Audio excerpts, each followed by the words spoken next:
Thursday, October 21st, 2021, 2 a.m., Green Guest House, Mae Sot, Thailand.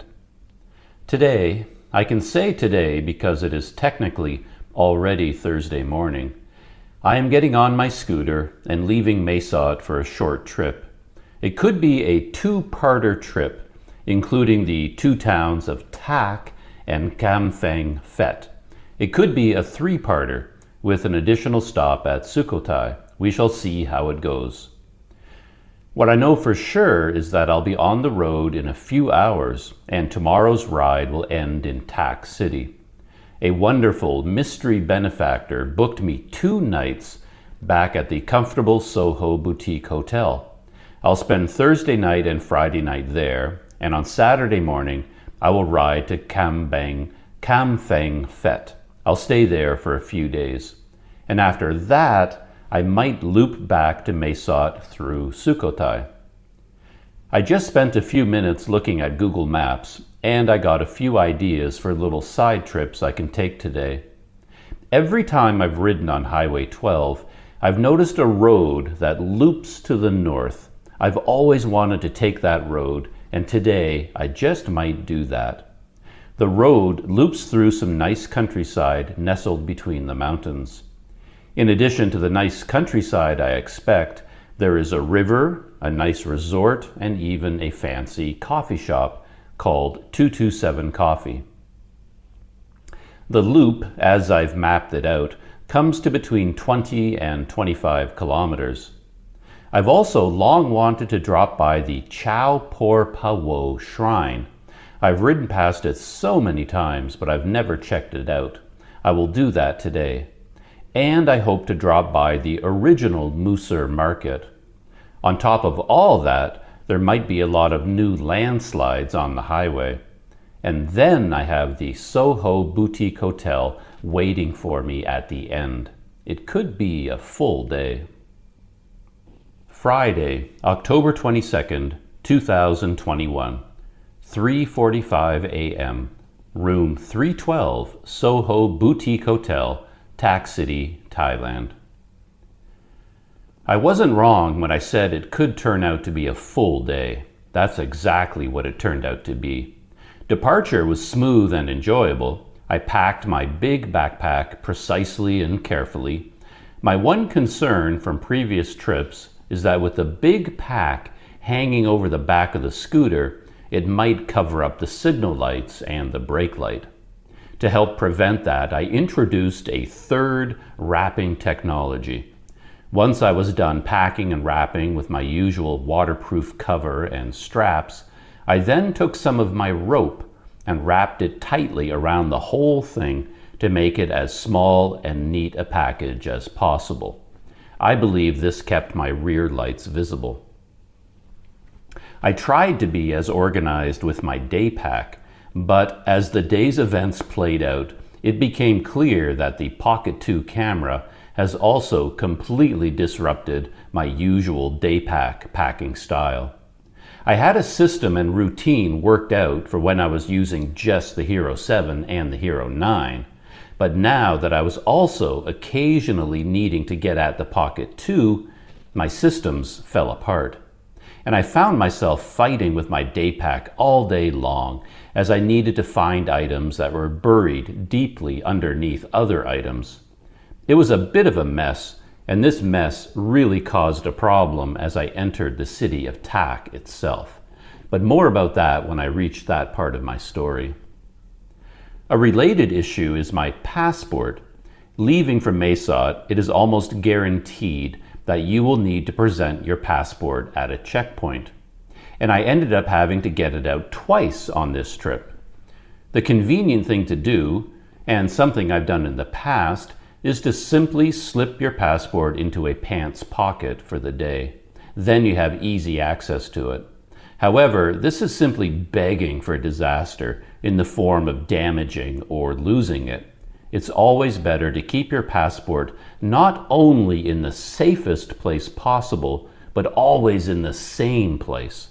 Moving it around, depending on the circumstances of the day, is inviting the gods of mischief to interfere in your life and cause you to lose track of it. And the safest place for me is inside my usual documents and ID pouch, which I normally keep at the very bottom of a special compartment in my bag, which I then lock. But, not to get too insanely detailed with this, doing so makes my knapsack so wide at the bottom that it doesn't fit easily into the narrow space on the floor of my scooter. For that reason, it's better to put this pouch inside the main compartment along with my camera gear. And it ends up at the bottom, of course. But when I reach a checkpoint and the soldiers or police ask to see my passport, getting it out can be a hassle. It was even more of a hassle when I arrived at my hotel, extremely hot and sweaty and flustered. It would have made my life so much easier if my passport had been in a more convenient spot. Yet I know from experience that it is a bad idea to casually move your passport from spot to spot. There should be one place for your passport and one place only. The first stop of the day was the Chao Por Poo Shrine. It is located a mere 17 kilometers from my guest house in Mesot, and I arrived there in short order. I enjoyed my visit to the shrine immensely, and it was the highlight of my day. I'd read a bit about it beforehand, and I knew that the shrine was dedicated to a man called Chao Por Poo. That is his name, I believe, and he was a contemporary of King Taksin the Great. In fact, King Taksin appointed Chao Por Poo to command an outpost in the hills near Mesot to defend against Burmese invaders. Chao Por Poo apparently was a fierce warrior and a great leader, and he was very effective in repelling invading armies. The shrine was built in his honor, and I'd read that it was the custom to make noise as you pass by. The noise is connected with Chao Por Poo's fighting exploits, and it is meant to mimic the sound of gunfire, cannon, and the pounding of horses' hooves, the sounds of war. And in exchange for this tribute, whether the honking of horns or the setting off of fireworks, Chao Por Poo will keep you safe on your journey. That is the tradition, and I was looking forward to seeing how it played out in real life. I didn't have to wait long for my answer. Even as I approached and then arrived at the shrine on my scooter, I heard the honking of horns from most of the passing cars and trucks. That honking filled the air during the entire time I stayed at the shrine. I didn't hear any fireworks while I was there, but I noticed that some boxes of firecrackers were for sale at one of the shops. I bought a small box of 100 firecrackers and a lighter, and after some questioning and wandering around, I found the place at the temple where it was customary to light these. Even being an extreme dummy at times, I sensed that it wasn't a great idea to simply light your firecrackers anywhere you pleased while people were praying and leaving their offerings. Even setting aside the annoyance and the possible danger, there would be a lot of firecracker debris to clean up. The staff there wouldn't appreciate me blasting firecrackers in the middle of the shrine where they would have to sweep up the resulting mess. I eventually tracked down a large enclosed area in the back where firecrackers were meant to be exploded. Once I'd found it, it was laughably obvious. It was set up a bit like a gun range, and there were mountains of firecracker debris swept up into piles at the sides. There was a convenient wire strung across one section, and I deduced that you could hang your string of firecrackers from this wire with the fuse facing down, and then you could light the fuse easily and back away to a safe distance. I ended up misjudging what a safe distance was and stayed too close. These firecrackers were small, but they packed a punch. and I should probably have been many feet farther away from them when they started to explode. I felt the percussion in my chest, and a few bits of debris actually hit my arms. I was quite startled at both how loud and violent the explosions were, and at how short a time it took for all 100 of the firecrackers in my string to go off. It was not so much a series of 100 pops, but one large explosion. It happened so fast.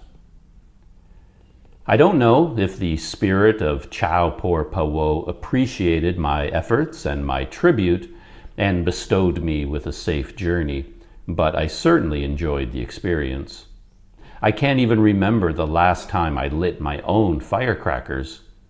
Firecrackers were a big part of my boyhood, of course, but I don't think I've lit any firecrackers in my entire adult life.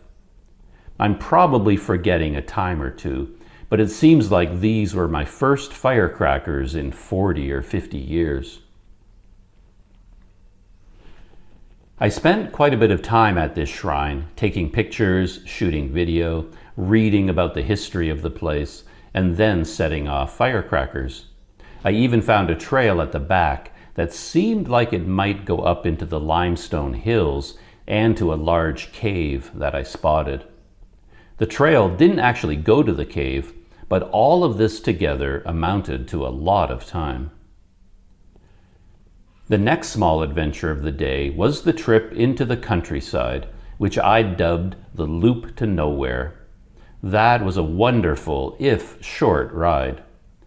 The countryside was much more beautiful than I'd expected, and I was delighted by everything I saw, from the village houses to the farms to the bridges over the rivers. In my mind, I pictured myself relaxing in air-conditioned comfort at the 227 coffee shop, taking in the rice field scenery and typing away on my tablet. I had even made sure to attach my tablet to the portable keyboard cover so that I'd be able to record some thoughts as I enjoyed my coffee there. I did find the 227 coffee shop, so it does exist. Unfortunately, it was closed. At one point on this loop to nowhere, I encountered the delicious smell of roast chicken, and this reminded me in a powerful way of just how hungry I was. I had been a bit ill the previous day, and I hadn't eaten anything at all. In fact, my last meal would have been at noon on the day before yesterday, so by the time I smelled this chicken, I hadn't eaten a thing for over 48 hours. My plan for the day was to have a meal at the Mooser Market a few kilometers up the highway, but this roast chicken was not to be denied, and I pulled over to see if I could get some. I think this moment was the beginning of the more difficult part of the day. Apparently, I have a very limited gas tank when it comes to experiencing life. I'm full of energy and very excited to engage the world in the morning. But once morning starts to shift into afternoon, I'm less enthused and certainly less energetic. And I'd kind of set myself up for failure because I'd been awake since 2 in the morning. I'd gotten out of bed insanely early that morning. I also have to factor in the fact that my world often seems to lack tables and chairs. Even the humble bench often fails to make an appearance. When I was seduced by the aroma of this roasting chicken, I was thinking I could sit down, if not in comfort, at least at some kind of table, and rest and relax while eating. But when I walked up to the chicken stall, I saw that it was takeaway only. There were no tables or chairs or even benches anywhere. The Thai customers, as I saw later on, just drove up on their trucks and motorcycles, grabbed some chicken, and then drove on. The chicken was also disappointing. I was hoping for actual chunks of chicken in some form, but this stall sold just this kind of weird, flattened ribcage affair. I'd encountered this multiple times, and try as I might, I don't have the technique to get much actual food from these things. It's all bone as far as I can make out. I can gnaw at it like a creature of the deep jungle, and I can get some great barbecue flavor, which goes nicely with the sticky rice, but that's about it. There's barbecue sauce, but little else. And with nowhere to sit, I had no choice but to perch on my scooter and in the full force of the midday sun, gnaw on this flattened rib cage and try to find something to chew on. I ended up a mess. I got barbecue sauce all over my face, hands, and clothes, and I started to sweat badly. And the whole experience ended up exhausting me rather than giving me energy for the rest of the day. This is also when the camera troubles segment of the day started. Things had gone smoothly during my trip to the shrine, but my Hero 9 battery died just as I arrived at this chicken shack. I was going to pop the GoPro off the scooter grip and film a bit of the chicken shack as I ordered, but the battery died right then. I went through the uncomfortable and sweaty process of changing the battery in the hot sun, but just as I started filming, the memory card filled up. Instead of messing around with tiny micro SD cards at the side of the road in that uncomfortable space, I decided to take out the Pocket 2, which I'd strategically placed at the top of my knapsack. Unfortunately, my strategic placing hadn't lasted. When I'd had to present my passport at the checkpoints and rummaged through my knapsack, my Pocket 2 case had gotten submerged into the depths of my bag, and it took some time to dig it out. And then removing the camera from its bag, and then from its case, and then turning it on, and then attaching a microphone was a more complex procedure than I'd bargained on. And then I ran into a bit of a handling issue. After years of working with a GoPro, I'd worked out my own gear and systems for handling the camera in awkward environments. When I need my hands free, I can quickly and easily clamp the GoPro to a convenient counter edge or a tree branch, or I can plop it down on tripod legs. Failing that, I can just grip it between my knees or put it down on the ground. But none of this is possible with the Pocket 2 at the moment. Once it is in my hand, by its nature as a delicate gimbal-based camera, it has to stay there. I can't just put it on the ground. I can't even put it on a flat, clean, and dry surface. I certainly can't risk trying to hold it between my knees. And it's not like this was a familiar and easy situation to deal with. I was trying to order this chicken and pay for it in a language I don't speak. And I was doing that while trying to figure out what was being sold and in what units, and whether any of it was actually fully cooked and ready to be purchased. I was also trying to be friendly with the chicken seller and engage with her. And there was another customer there, a woman, and she wanted to talk to me. And we had a funny moment when I pointed at some chicken that I wanted to buy, and she jumped in and said that she had dibs. That was her order. It was the best chicken on display, and I couldn't have it. And this was all happening in the hot sun at the side of a somewhat busy road with pickup trucks racing by. With all of that going on, I found it impossible to remember that I was holding a very expensive and very delicate Pocket 2 camera in my hand. I would suddenly realize I was 1 second away from slamming the camera into the barbecue grill or sticking it under my arm to hold it while I got out my wallet. I'm so accustomed to using a rugged GoPro that my brain and body have muscle memory for all this behavior. And that's fine with a GoPro, but you can't do that with a Pocket 2. You have to be aware of it all the time. It became clear that this was not the appropriate environment for a Pocket 2 camera. Using it while ordering barbecued chicken at the side of the road in Thailand, it's like trying to do brain surgery with one hand while solving a Rubik's Cube with the other. It's a balancing act requiring dexterity and a presence of mind that I don't possess. By the time I was back on my scooter and completing the loop to nowhere, I was a physical and mental wreck. I was so hot and so sweaty and quite flustered, and the GoPro Hero 9 chose that moment to overheat and shut down again. And this continued to happen for the rest of the day. One brand new problem I've managed to introduce to my life is that while I'm riding the scooter on the highway and the GoPro encounters a problem, I don't know which problem it is.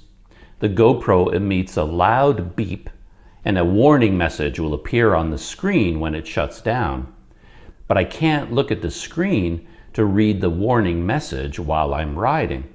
It could be one of three things. It might have overheated, the battery might have died, or the memory card might have filled up. I pull over to the side of the road to deal with it, but then I end up staring at the GoPro, unclear as to what the problem is. Is it too hot and I just have to wait for it to cool down? Do I have to replace the battery? Or do I have to replace the memory card? And how do I figure this out? I have to turn the GoPro back on in order to check the memory card. And if the GoPro won't turn on, is that because it's still too hot? Or is it because the battery died? It's a real puzzle. I eventually figured out that the GoPro had overheated, and I just kept riding to allow it to cool. My next stop was the Scenic lookout point on the main highway. At least here I was able to get my bench or stool and a table. Even better would be an actual chair with a backrest, but I'll take what I can get. And my bench in the shade overlooking the mountain scenery and the loop to nowhere valley below was paradise compared to gnawing at my flattened chicken ribcage in the hot sun. I ordered an iced green tea and basked in the experience of drinking it. Who knew I was so thirsty? I guess any normal person would have guessed that I had to be thirsty after so much time at the shrine and on the loop to nowhere in the hot sun. But my body is a strange beast. It never seems to tell me what it is I want or need until it is right in front of me. The original Mooser Market was just 3 kilometers up the road from the Scenic lookout point, and I arrived there quickly after I finished my green tea and got back on the road. My plan for the day included this idea that I would really sink my teeth into this market experience. I wanted to spend some significant time there and experience it more fully than just simply wandering through it with my camera. However, that didn't actually happen. For one thing, it was just too hot to fully relax. Plus, I wasn't able to find a starting point for experiencing the market. There was nowhere to sit and relax and get my bearings and perhaps order a snack. I couldn't get comfortable. I still enjoyed the visit very much. I found the produce for sale and how it was displayed visually very interesting. And I walked through the market aisles and let my GoPro take it all in until it overheated. All the people operating the various market stalls appeared to be women. I'm not sure I saw any men at all, and these women were clearly Mooser or part of some other hill tribe. I say that because of how they were dressed, but also because of how they were much more outgoing and much more willing to engage with me than normally happens in Thailand. I found that all the women spoke to me and smiled at me and told me the prices of their wares and encouraged me to buy something and not just wander around like the doofus with a GoPro that I was. The women called out to each other with comments and good-natured laughter as I walked past. I was clearly an event of some interest in their day. I ended up buying one thing, a puffed-up bag of some kind of crispy pork snack. I have no idea what it is. I haven't even tried any of it yet. I stuffed it into my fridge here at the SOHO Hotel, and then I forgot about it until just now. At one point, I ran into what felt like an air-conditioned section of this open-air market. It felt awesome. A cold wind appeared to be blasting over my body, and for the longest time, I couldn't figure out where it was coming from. I looked everywhere for an air conditioner vent, or even a reason why this part of the market would be air-conditioned while other places weren't. And then I realized that I was simply feeling fresh air that was coming up from the nearby valley outside and blowing through this back part of the market. It made me realize how much hotter the interior of this market was than the air outside. And that probably contributed to my relatively short stay at this market. I was eager to get back on my scooter and have a 60-kilometer-per-hour wind blowing over my face and body. It was after this market that I encountered the section of Highway 12 with all the landslides. There were a lot of landslides, but I wasn't really delayed by them. There were several work crews with heavy equipment removing the landslides from the highway, but the road was open, and with just short delays, I was able to ride right through it. The interesting thing was that all the landslides appeared to happen at precisely those parts of the surrounding slopes that had been held in place with reinforced concrete. And I guess that made sense.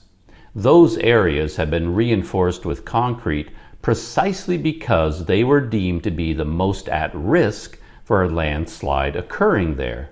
And they were right. The landslides did occur there. Unfortunately, they took the concrete and embedded wire right with them. Then again, it's not like all of it came down. Only parts of it had broken free. Perhaps the landslides would have been much worse without the efforts made to hold the land back. It was as I was entering Tack City proper that the real struggles of the day began. I had been nursing my GoPro Hero 9 along as best I could, preserving battery life so that I'd have just enough to get me to the hotel. However, I failed, and my third and final battery emptied, and I had no choice, assuming I wanted to keep filming, to switch cameras. I considered breaking out my Pocket 2 and taking a chance on mounting it on my scooter's grip, but I decided not to risk that. It was only a short ride from there to my hotel, but I don't think the Pocket 2 is designed for the kind of vibration it would experience mounted on a scooter. Luckily, I have a Hero 7 and multiple batteries for it. I decided to put my Hero 9 away and replace it with the Hero 7. I love that Hero 7. It is such a workhorse. It was produced before GoPro went nuts with their GoPro Media Mod design, which made all GoPros physically worse. However, my nature as a doofus popped up again, and the switch to the Hero 7 became problematic. For one thing, I had pulled into the driveway of a business in order to do all this. It seemed fine. There was plenty of room, I thought. But just as I was dismantling all my camera mounts and had the contents of the knapsack spread out on the tarmac, a large truck pulled up and wanted to make the turn into that business. Without intending to, I was in everyone's way. This truck passed me twice, on the way in and then in reverse on the way out again. And the passenger rolled down his window and pointed at me and then at the brutal sun overhead. This often happens as people tell me, as if I'm not fully aware, of just how hot it is, and how I really shouldn't be out there in the sun. He was being friendly, of course, and he smiled and shook his head in wonderment at what this odd foreigner could possibly be doing out there in that heat at the side of the road. The switch to the Hero 7 wasn't easy because it involved changing the entire mount and moving the GoPro mic adapter from the Hero 9 to the Hero 7 and moving the Rode Wireless Go and then testing everything to make sure it was all working. Unfortunately, my tests failed and the test video clips had no audio at all. I thought there was a problem with the settings or the mic adapter connections, and I played around with all of that for a while, but I could get no audio at all. And then I realized that the Rode Wireless Go microphone battery had died as well. That's why there was no audio. The doofus alert was sounding loud and clear. I put the Rode away and got out a lavalier mic. It's the same mic that I've been using with the Pocket 2. I got that set up and did some tests, and I still couldn't get any audio. All I got was loud static and an interference sound. I had no idea what was going on. I went into the settings and checked everything. I turned everything off and back on again. I did every test I could think of, but I just couldn't get it to work. So I put the Hero 7 away as well. And then I wondered if I could eke out just a few minutes of battery life from the Hero 9 batteries. Now that they had cooled down, maybe they would run for just long enough to get me to the hotel. I put in the first battery and it read 7% power.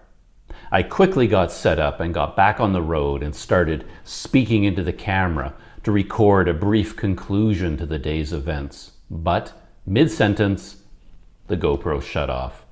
That battery hadn't lasted very long. I had put the other batteries in my pocket, so at least I didn't have to rummage through my knapsack to switch to another one. I quickly did so, and this one read 6% power. I tried again to film my arrival in Tac City, but this battery also died mid-sentence. The third battery had no power at all. I had no choice but to switch to the Pocket 2. I decided to just ride into Tac, and then I would get out the Pocket 2 when I turned off the main highway and got on the smaller roads along the Ping River. But the bridge over the Ping River was impressive, and perhaps unwisely, I stopped right in the middle of the bridge to get out the Pocket 2 and film some of the river. I say that was unwise because the traffic was heavy and fast and loud, and it really wasn't safe to stop there. And then when I got off the bridge and into Tac City proper, it was impossible to turn left onto the small riverside road as I'd planned. At least it wasn't possible legally. There were signs saying that the typical Thailand U-turn was not allowed, and I was forced to ride into the busy main thoroughfares of Tac. I hadn't been into this part of Tac City before, and I didn't really enjoy the experience. I remembered seeing this road in one of Brett Hall's videos, and he talked about the awkwardness of its design. This main road has a dedicated bike and scooter lane on the far left sides, but next to them it has an entire lane for parking. Maybe this design makes sense on paper. Maybe it's logical and efficient, but it just seemed to invite chaos and accidents. You could try to ride in the actual scooter lane, but I realized it was far too dangerous. And this strange parking-only lane just made things even more confusing. I had no idea what was going on. It was certainly not a place where I wanted to be messing around with the Pocket 2 camera. I finally got to the SOHO Boutique Hotel, and then just getting off the bike and getting ready to check in at the hotel was a challenge. I not only had to get the Pocket 2 out and get it up and running with a lavalier mic, I had to get the GoPro mounting system off the scooter grip and put it away. And because it broke the other day, I had it wired in place permanently with gardening wire. And my knapsack was such an overpacked jumble by this point, it was nearly impossible to make room to put away my GoPro and GoPro mount. I finally got all that done, and I was finally making my way towards the lobby of the hotel when I remembered that I would have to show them my booking confirmation, and that was on the phone that was packed away inside my knapsack. So I had to stop and remove my knapsack and rummage around inside it to get my other phone. And this was hard to do because I had the Pocket 2 camera in my hand attached to a lavalier mic, and I couldn't just put this camera on the ground. I had to turn it off and put it away in its carrying case. I finally got all this done. I was sweating and so hot and so flustered by this point that I could barely think straight. And then I remembered that I also needed my passport. And my passport was inside my documents pouch, buried away at the bottom of the knapsack. I had to go through the whole procedure all over again. I was so overwhelmed by all this that I told some of this story on video into the Pocket 2. And then I could finally begin the check-in process. And since it could go no other way, by the time I was finally ready with the Pocket 2 in one hand and my phone and my passport in the other, a large group of people moved ahead of me to also check in. One couple was standing at the check-in window waiting, and there was clearly a problem with their reservation. The clerk was on the computer and working intently to track down some information or otherwise fix the situation. This went on for a while. Meanwhile, the large family group had entered the lobby and were next in line. And I knew that check-in for this complex group was going to take some time. As is my habit, I decided to just sit down and wait. I was so hot and so uncomfortable that the last thing I wanted to do was physically stand in a lineup. I prefer to sit and wait until the window is completely clear. But the risk is that if you don't take your place in line, more and more people can keep coming in and you will never get to the window. And that's kind of what happened. And I sat there for what felt like a long time. And though the women working at the hotel were sitting in what I assume was a sealed and air-conditioned area, the hotel lobby was open to the world, and it was hot. I sat there with sweat pouring off my face, trying to keep track of my passport, my phone, my knapsack, and my Pocket 2 camera. I was not in a comfy chair either. I was sitting on a hard and heavy metal stool, and I perched there as I waited, my back aching. Finally, the rush of check-ins subsided, and I was able to take my turn at the window. The woman there gave me a nice smile, and she indicated that she sympathized with how long I had been patiently waiting. The check-in process was fast and efficient and professional on her part, and I was soon on my way to the third floor to room 312. Once there, I needed to go back to my scooter to get my full backpack. There was no way I could have dealt with that during my arrival on top of everything else, so I had left it there while I was checking in. So I dropped off my knapsack in my room and went back down to the lobby. But in the time it had taken me to move into my room, the long threatening rain clouds had finally arrived, and it was thundering rain outside. I had no choice but to just go out into that heavy rain and deal with my backpack. And now, all of my careful work in securing the backpack to the scooter worked against me. Removing it wasn't a simple matter of unclipping a hook or two. It took a while to undo all the straps and hooks I had applied, and I was soaked to the bone by the time I managed it.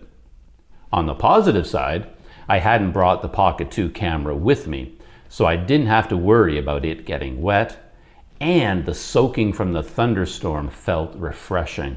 I really didn't mind getting wet. Finally, I was back in my room with all my gear, and I could strip out of my wet clothes and set about the process of unpacking, getting organized, and plugging in all my chargers for the Rode Wireless Go, the GoPro batteries, and the Pocket 2. Once this was done, I showered and made a cup of coffee and sat down on the bed to investigate further why the Hero 7 wasn't registering any audio from the lavalier microphone. And I think I found the answer and the solution, though I'm still a bit confused. I was still unable to get my lavalier mic to register on the Hero 7 with the mic adapter. I ended up with a loud static-like noise, but no actual audio when I plugged in the microphone. I forget the brand and the model of this lav mic, but it's a half-decent one. I've used it consistently with my Panasonic G85, the GoPro Hero 9, and the Pocket 2, and it worked fine, but it won't work now with the Hero 7. So I assumed the problem lay with the Hero 7. Since I could find nothing wrong in the settings, and nothing was wrong with the lav mic or the mic adapter, I figured the Hero 7 had to be broken, and that was disappointing. But then I remembered that I have a second lavalier mic. This second one is a Boya. I don't often use it because the cord is unbelievably long and it is hard to untangle it and put it in your pocket. I got out the Boya and I plugged it into the Hero 7, and to my delight, it worked fine. So there was nothing wrong with the Hero 7. And there was nothing wrong with the other lav mic. Both worked fine, but the combination of the two wouldn't work. I thought about this for a while and did some more testing, and then I realized that the Boya lav mic has a TRRS plug. TRRS stands for tip, ring, ring, sleeve. And the other lav mic has a TRS plug, tip, ring, sleeve. And that appears to be the problem. The lav mic with the TRS plug works fine with the Hero 9 and my other cameras, but it won't work with the Hero 7. So I guess the answer to this mystery is that the Hero 7 requires microphones with a TRRS plug. The Hero 9 will work with both a TRS and a TRRS, but the Hero 7 only works with the TRRS plug. I'd never come across this information before, but that appears to be the case. And with that discovery, the trip from Mesot to Tac City had officially wound down and come to an end.